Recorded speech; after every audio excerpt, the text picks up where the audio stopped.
Pregnancy हर महिला के लिए एक सुखद अनुभव होने के साथ ही उसके जीवन का सबसे महत्वपूर्ण चरण होता है। उसके शरीर में, उसके दिमाग में बहुत सारे बदलाव आते हैं, बहुत सारे हार्मोनल चेंजेस आते हैं, बहुत सारी समस्याओं से जूझना पड़ता है। हर प्रेग्नेंट महिला और उसके परिवारजन चाहते हैं कि जच्चा और बच्चा दोनों ही सुरक्षित रहें। डिलीवरी के दौरान या डिलीवरी के बाद कोई समस्या ना हो, लेकिन फिर भी बहुत सारी समस्याओं का सामना जो प्रेग्नेंट फीमेल है, जो उसके पेट में पल रहा बच्चा है, उनको करना पड़ता है, जिस कारण परिवारजनों को भी उस समस्या का सामना करना होता है। अगर हम प्रेग्नेंट फीमेल की एक अच्छी एंटीनेटल केयर करें तो इस समस्या से हमें छुटकारा मिल सकता है। इस समस्या को कई हद तक हम लोग कंट्रोल कर सकते हैं। तो हेलो फ्रेंड्स, मैं doctor Indu Yadav, obs and gynae consultant. आज हम बात करेंगे ये एंटीनेटल केयर क्या होती है, इसकी इंपॉर्टेंस क्या है, किसको कहते हैं और इसमें क्या क्या होता है।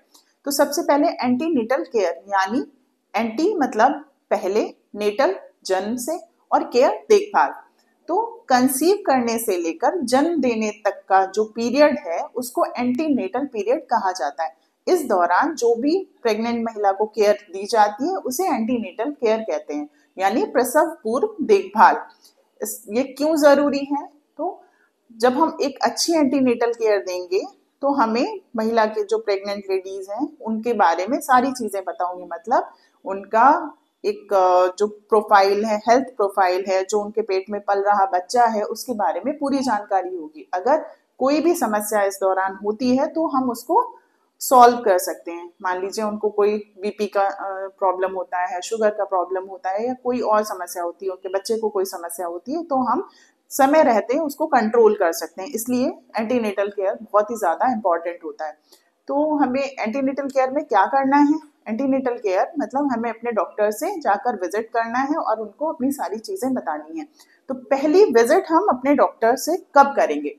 तो देखिए, जैसे ही आपको पता चलता है कि आप प्रेग्नेंट हैं, आपका पीरियड मिस हुआ, आपने टेस्ट किया, जो पॉजिटिव आया, मतलब आप प्रेग्नेंट हैं, तो उसके 4 से 8 दिनों के अंदर ही आप अपने डॉक्टर से मिलिए। अब यहाँ पर डॉक्टर आपको क्या एडवाइस करेंगे? आपको अल्ट्रासोनोग्राफी एडवाइस करेंगे, वो कुछ ब्लड टेस्ट एडवाइस करेंगे और आपका एक जनरल फिजिकल एग्जामिनेशन करेंगे। तो अल्ट्रासाउंड जो है, पहले वीडियो में आपने जैसे देखा ही है कि पहला अल्ट्रासाउंड हमें कब कराना है, नेक्स्ट अल्ट्रासाउंड हमें कब कराने हैं, इसके बारे में मैंने पूरी जानकारी दी हुई है, आप जाकर उसको देखें एक बार।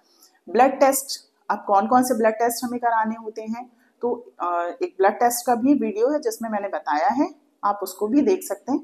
और यहाँ पर भी मैं बता देती हूँ कि ब्लड टेस्ट में क्या क्या इंपॉर्टेंट होता है, जैसे कि आपका complete blood count CBC, blood group, आपका थायराइड प्रोफाइल, आपका ब्लड शुगर, और हमारे कुछ वायरल मार्कर्स होते हैं जैसे HIV, HbSAg, HCV, VDRL, ये सब चीजें कराई जाती हैं। अगर इनमें कोई भी समस्या होती है तो वहां पर आपको बता दिया जाता है, जिसका हम लोग आगे उसको कंट्रोल कर सकते हैं। आपका एक जनरल फिजिकल एग्जामिनेशन किया जाता है जिसमें आपका वजन कितना है, आपका बीपी क्या है, आपका पल्स क्या है, आपके हार्ट की साउंड जो है डॉक्टर स्टेथोस्कोप से सुनते हैं। कई बार क्या होता है कि हार्ट डिजीज होती है जो आपको पहले नहीं पता होती, लेकिन प्रेगनेंसी के दौरान आपका जैसे जो ब्लड, जो आपका हार्ट लोड है वो बढ़ जाता है, जिसकी वजह से वो समस्या सामने आ जाती है। जैसे बहुत ज्यादा कोई हाँफने लगता है या बहुत सारी समस्याएं, तो वो वहां पर डिटेक्ट हो जाती है। अगर ये हार्ट डिजीज पहले ही पता चल जाती है तो हमारा केयर अच्छे से हो सकता है। हमको जो पेशेंट्स हैं हार्ट डिजीज के, उनको हायर सेंटर पर रेफर किया जा सकता है। अकॉर्डिंगली उनको बताया जा सकता है कि आपको पूरी प्रेगनेंसी में क्या क्या ध्यान रखना है, क्या करना है और डिलीवरी कहाँ पर करानी है। ठीक है, तो एंटीनेटल केयर का सबसे बड़ा इंपॉर्टेंस ये होता है कि हम हाई रिस्क पेशेंट्स और नॉर्मल पेशेंट को डिफरेंस उनमें कर सकते हैं। जो हाई रिस्क पेशेंट्स हैं उनको ज्यादा केयर की जरूरत होती है, तो उन्हें अलग से केयर दी जा सकती है। उनको पूरी प्रेगनेंसी के दौरान बताया जा सकता है कि आपको ये देखभाल करनी है, आपको ये एहतियात बरतने हैं, ताकि आपकी डिलीवरी सुचारू रूप से हो सके, आपको कोई कॉम्प्लिकेशंस ना हो। तो एंटीनेटल केयर कितनी बार हमें विजिट करना चाहिए अपने डॉक्टर को? तो देखिए, जो गवर्नमेंट का शेड्यूल है उसके अकॉर्डिंग तो हमें अपने डॉक्टर को पूरी प्रेगनेंसी में 4 बार दिखाना है। पहला, जब आपको पता चला है तो वही आप 3 महीने में एक बार दिखा सकते हैं। दूसरा है कि आप छठे महीने, 4 से 6 महीने में दूसरी बार जा सकते हैं। तीसरा 8वें महीने में, और चौथा 90 महीने में आप जा सकते हैं डिलीवरी से पहले। अब जो एक डॉक्टर्स के अकॉर्डिंग है वो है कि आपको कम से कम 7 से 8 बार अपने डॉक्टर को विजिट करना चाहिए। उसमें जैसे ही आपको पता चलता है पहली विजिट वो है, और नेक्स्ट 7 मंथ तक आपको हर महीने 1 बार विजिट करना चाहिए। 8वें महीने में आपको 2 बार विजिट करना चाहिए, और 9वां महीना लगने से लेकर डिलीवरी तक हर हफ्ते आपको अपने डॉक्टर से मिलना चाहिए। इसमें वो आपका परीक्षण करेंगे, देखेंगे बेबी की ग्रोथ ठीक से हो रही है कि नहीं हो रही है, आपका बीपी, पल्स, शुगर सब कुछ नॉर्मल चल रहा है या नहीं चल रहा है। कहीं पर अगर कोई दिक्कत आती है तो वो उसे डिटेक्ट कर लेंगे और उसके अकॉर्डिंग आपका ट्रीटमेंट कर सकेंगे।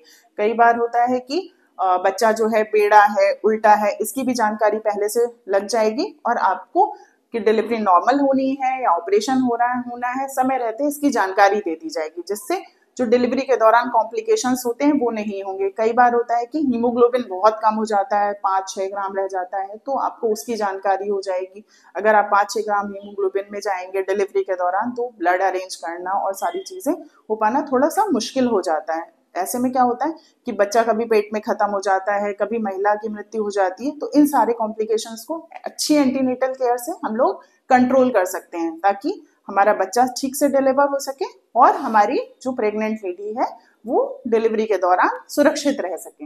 इस वीडियो में हमने समझा कि एंटीनेटल केयर क्या होती है, इसकी क्या इंपॉर्टेंस है और इसके तहत क्या क्या आता है। आजकल हर प्रेगनेंसी बहुत ही ज्यादा प्रीशियस है। किसी भी प्रेगनेंसी में किसी भी प्रेग्नेंट लेडी के साथ या उसके पेट में पल रहे बच्चे की जान के साथ कोई खिलवाड़ हम लोग नहीं कर सकते हैं।